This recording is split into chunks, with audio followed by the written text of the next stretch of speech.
Así siempre que arrancamos con los compañeros de deportes nos tomamos el primer café de la mañana bien cargadito, bien lleno de cafeína.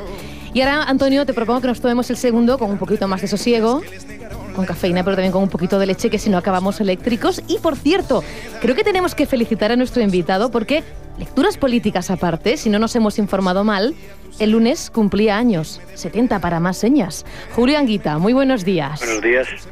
Felicidades, aunque sea con un día de retraso o dos. Bueno, vale, se agradece la felicitación, pero cuando se cumplen determinados años, bueno, yo creo que más que felicitar hay que dar el pésame, pero bueno, se agradece la intención. Cuando se cumplen como está usted, como los cumple usted, hay que dar la enhorabuena, los cumple pleno de energía y de capacidad.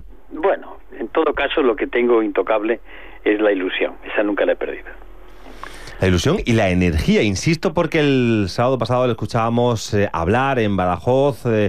Era un mitin, pero más que un mitin era una conferencia en la que hablaba un poquito sobre el futuro de nuestro país, sobre la circunstancia tan especial que estamos viviendo. Y queríamos invitar hoy a Julio Anguita aquí para compartir con él esas reflexiones. Nos llamaba la atención que él decía que todas las noches dedica entre 3 y 4 horas a estudiar la realidad de nuestro país, la realidad del mundo en el que vivimos, la actualidad económica, con muchos compañeros con los que está en contacto.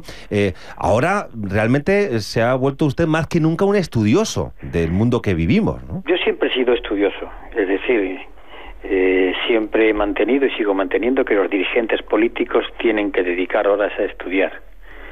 Y eso es muy importante.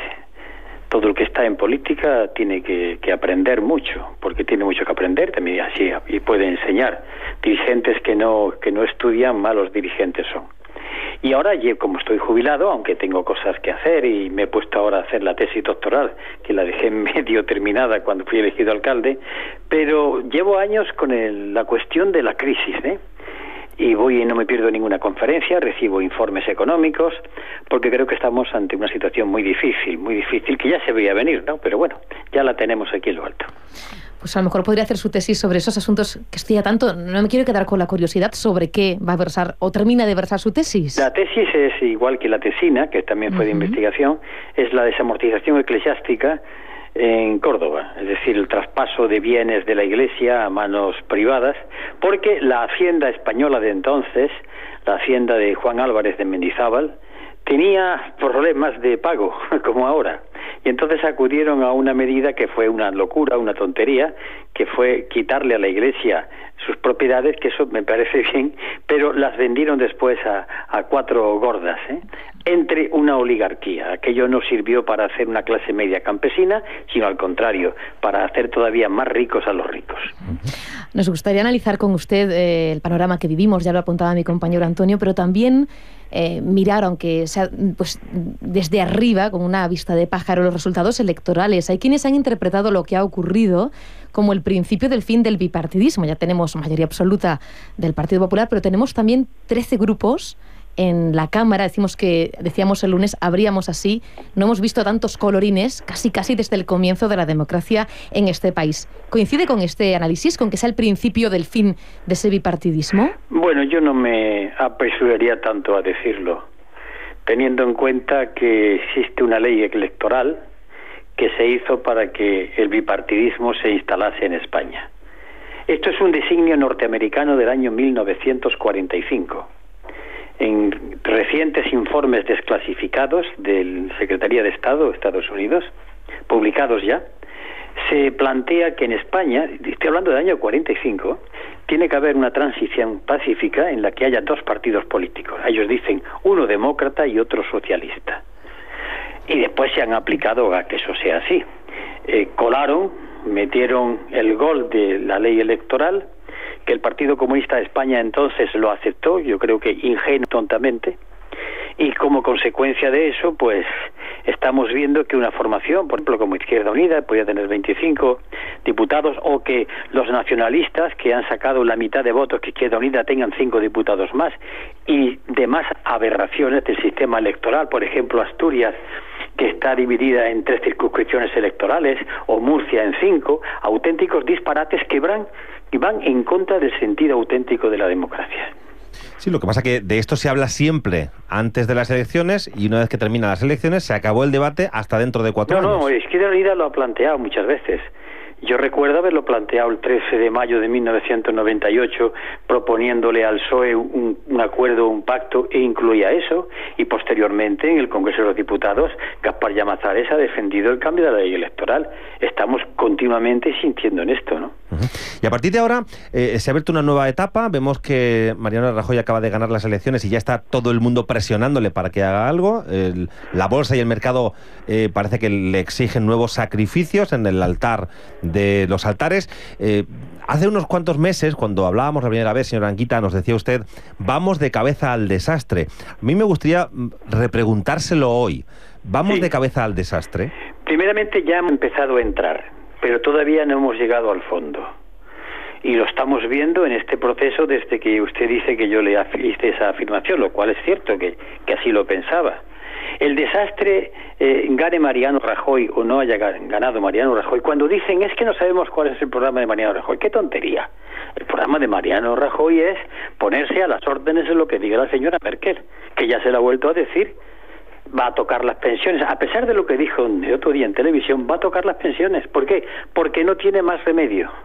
Mire usted, cualquier político que se ponga hoy a gobernar en España, yo mismo, y que no cambie los parámetros de política económica, tendría que hacer lo mismo.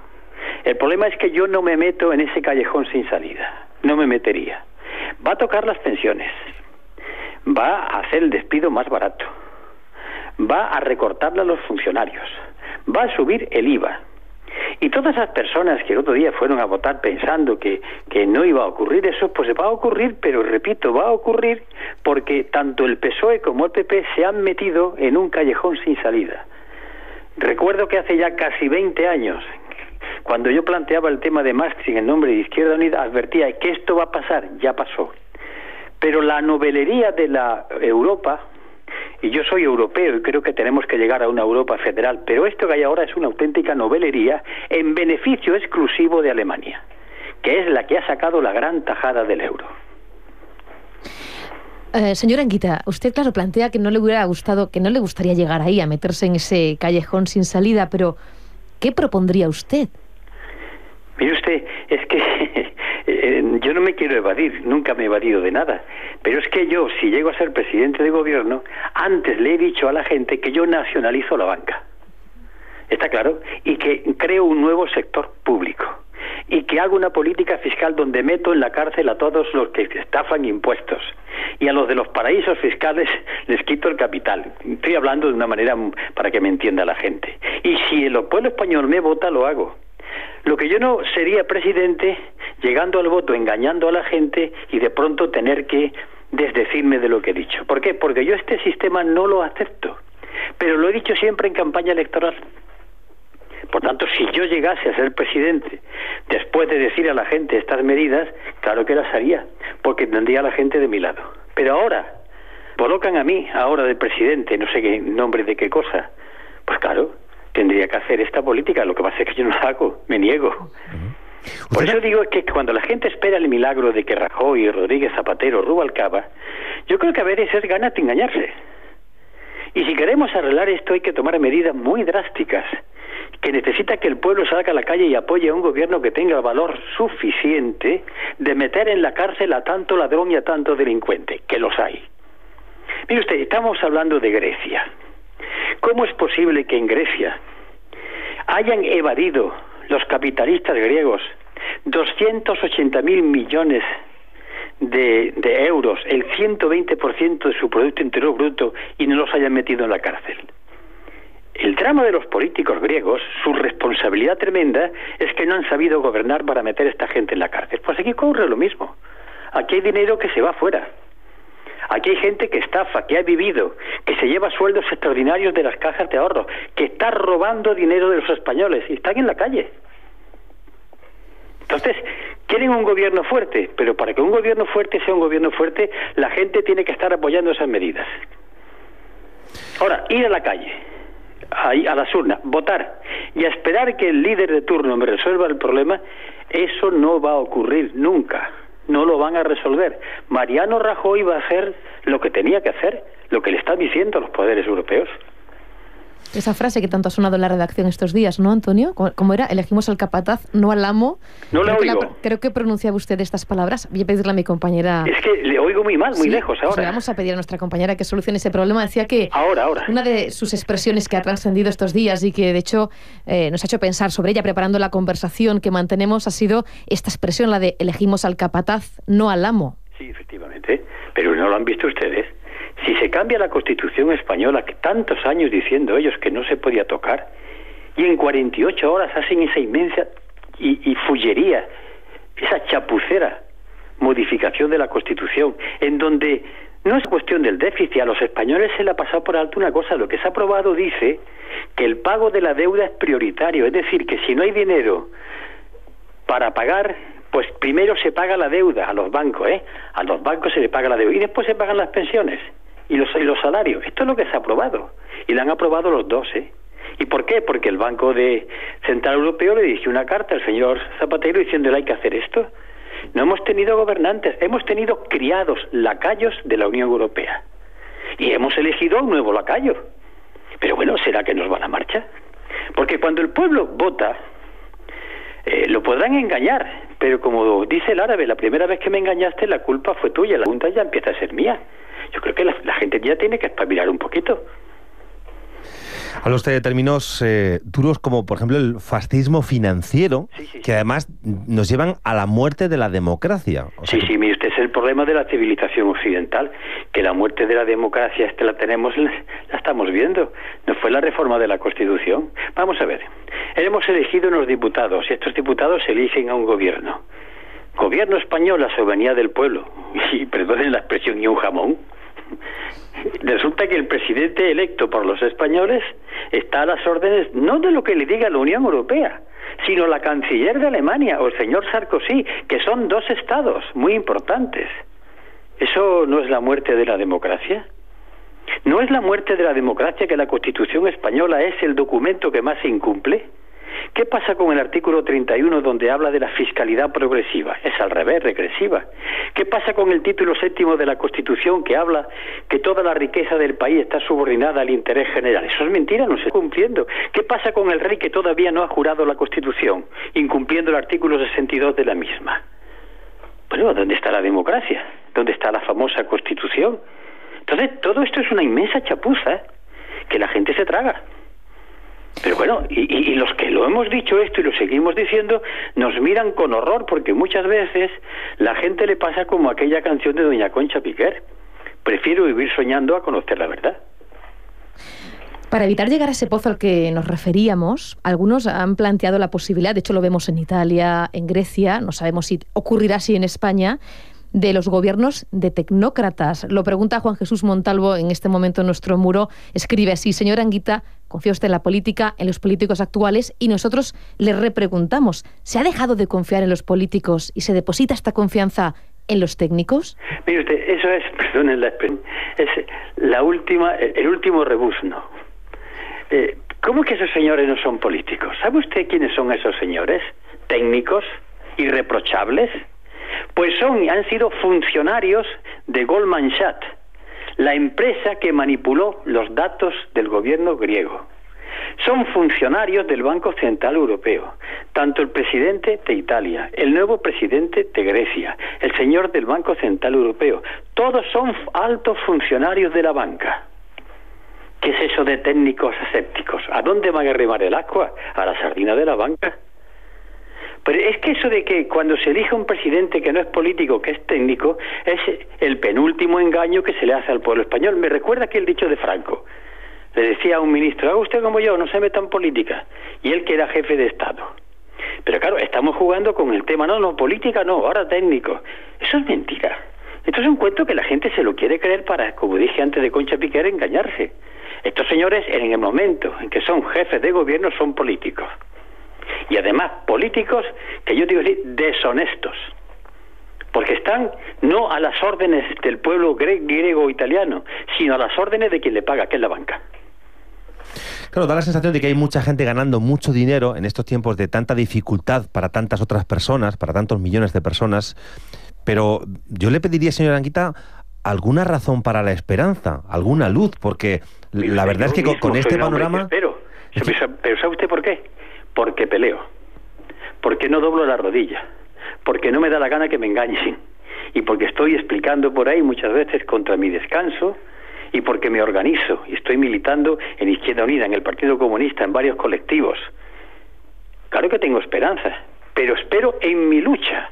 Yo no confío en ningún milagro, confío en los que conmigo van a luchar o están luchando. Ya no me fío de nada más. Por eso soy optimista. Lo que le estoy diciendo a quien me esté escuchando ya es que deje ya de soñar en bobadas y que se comprometa en luchar donde quiera. Y hay una manera de luchar que es poco arriesgada. Que lean, que tengan curiosidad por saber. Que uno de los problemas que tiene nuestro país es el miedo a saber. Es el miedo a pensar. Usted no ha oído, no te metas, no, tú no pienses, tú a lo tuyo. Ese tremendo miedo a pensar de un país perezoso mentalmente es el que nos ha arrojado. Estamos dispuestos al milagro del último que llega porque es cómodo, lo votamos y que resuelva el problema. Y ha llegado el momento en que la gente asuma voluntariamente su destino, que es lo que estoy diciendo y haciendo. Y yo no puedo hablar de otra manera, porque no me quiero parecer a aquellos que en las campañas electorales prometen. Yo jamás lo he hecho. Prometo que voy a luchar, prometo que voy a explicar, y si no, la prueba, los señores y señoras que con toda libertad han votado al Partido Popular creyendo que el señor Rajoy no va a tocar las pensiones, ya me lo dirán dentro de 6 meses. Yo al escucharle hablar, señor Anguita, le escucho expresar argumentos que, al menos en parte, coinciden con lo que han venido expresando los indignados, aquellos que pertenecientes al movimiento 15M, pero yo sé que usted ha seguido con atención qué ocurría. De hecho, le escuchaba decir hace algún tiempo que podría ser esto del 15M el hervor que le faltaba a la izquierda, pero no sé qué ha sentido cuando les escuchaba decir en la calle no nos representan. Bueno, vamos a ver. Primeramente, yo estoy indignado antes que estos indignados salieran a las calles. De modo que mi indignación, siquiera por los años, la tengo antes y además la he manifestado en el Congreso de los Diputados. Que lea mi historia y la de izquierda sabrá esto que estoy diciendo, lo he dicho ya en su momento. Lo que ocurre es que los indignados, a los cuales yo me he sumado, y he dicho que soy uno de los suyos, porque han aportado un brote de esperanza, tienen ahora que ponerse a pensar un poquito, ¿cómo se van a organizar? ¿Cómo nos vamos a organizarnos? No se puede estar todo el día ocupando las plazas. Y sobre todo hay que ver qué errores han cometido. No podemos encontrarnos todo el día que somos estupendos. Porque el problema hay que llegar a esa inmensa mayoría de gente que no va a las manifestaciones, que no va a las plazas, que está en su casa muchas veces con miedo, otras veces con pereza para participar. A esos hay que ganar, porque los cambios se hacen desde la mayoría. Y hay que pensar qué transformaciones vamos a hacer. En cuanto lo de no nos representan, a veces suele ser una auténtica gansada. Porque hay muchísimos políticos honestos, muchísimos, que sí representan a su pueblo. Y naturalmente, aquel que no se ha presentado ante las urnas, ese sí que no representa a nadie. Las cosas claras. Creo que también en la izquierda tenemos que aclararnos y hacer nuestros debates sin tener pelos en la lengua. Eso de no nos representan creo que es una frase muy a la ligera, que conviene matizar. En fin, señor Anguita, tenemos que ir terminando.